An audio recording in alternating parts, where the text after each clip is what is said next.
बिस्मिल्लाहिर्रहमानिर्रहीम। नाजरीन को मेरी तरफ से सलाम कबूल हो। नाजरीन, आज हम इस वीडियो में आपको उस मरीज के मुतल्लक मालूमात देने लगे हैं जिस मरीज की हालत और कैफियत ये हो जाती है कि कमजोरी की वजह से उसका अपने जो है पखाने पर कंट्रोल नहीं रहता, वो बिला इरादा ही निकल जाता है।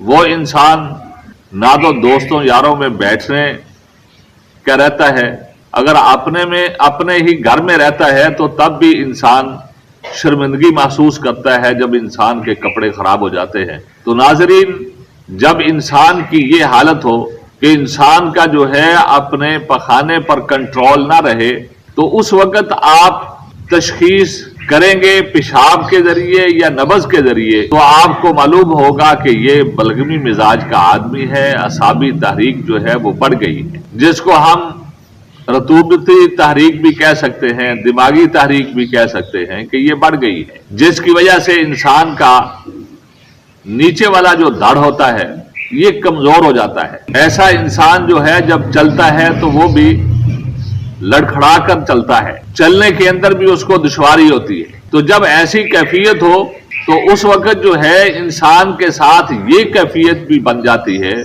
कि इंसान का अपना जो है पखाने पर कंट्रोल नहीं रहता। तो नाजरीन, उस वक्त अगर आप नब्ज चेक करेंगे तो नब्ज भी मरीज की बिल्कुल गहराई में होगी, सुस्त होगी, एक उंगली के नीचे ज्यादा से ज्यादा दूसरी उंगली के साथ भी थोड़ी बहुत टच करती हुई आपको नजर आएगी। अगर आप ऐसे मरीज का पेशाब चेक करेंगे तो उसका पेशाब भी सफेद रंग का होगा। तो जब ऐसी कैफियत हो तो फिर नब्ज और जो है पेशाब की रंगत से भी आपने तसल्ली कर ली। तो फिर ऐसे आदमी का इलाज यही है कि जितनी भी रतूबती चीजें हैं, जिस तरह गाजर, मूली, शलगम, कद्दू, टिंडियां, ये सारी चीजें इंसान को बंद कर देनी चाहिए। ऐसे मरीज को ऐसी गजा देनी चाहिए जिसके अंदर तुर्शी हो और तजाबियत हो और उसके अंदर खुश्की भी पाई जाए। जिस तरह अंडा है ये आप उसको दे सकते हैं, बेसन की रोटी आप उसको दे सकते हैं,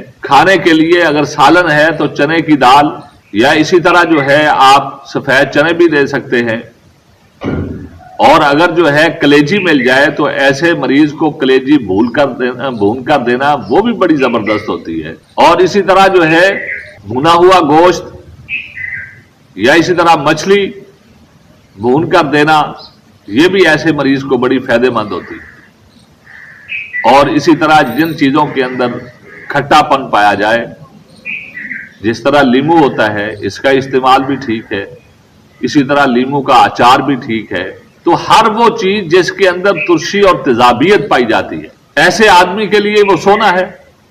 जैसे जैसे उसके जो है जिस्म में तुर्शी तेजाबियत बढ़ती चली जाएगी, वैसे वैसे वो इंसान तंदुरुस्त और सेहतमंद होता चला जाएगा। तो नाजरीन, जब इंसान के साथ अपने साथ ये कैफियत हो या अपने घर के अंदर किसी मरीज को ये मसला बन जाए, तो फिर जो है आप उसको फौरी तौर पर लौंग, दालचीनी का कावा और उसमें लीमू निचोड़कर भी दे सकते हैं। ये भी जो है उसको ताकत देगी। तो नाजरीन, अगर हमारी ये वीडियो आपको अच्छी लगी है, इसको लाइक भी करें, शेयर भी करें और हमारे चैनल को सब्सक्राइब भी करें। जज़ाकल्लाह खैर।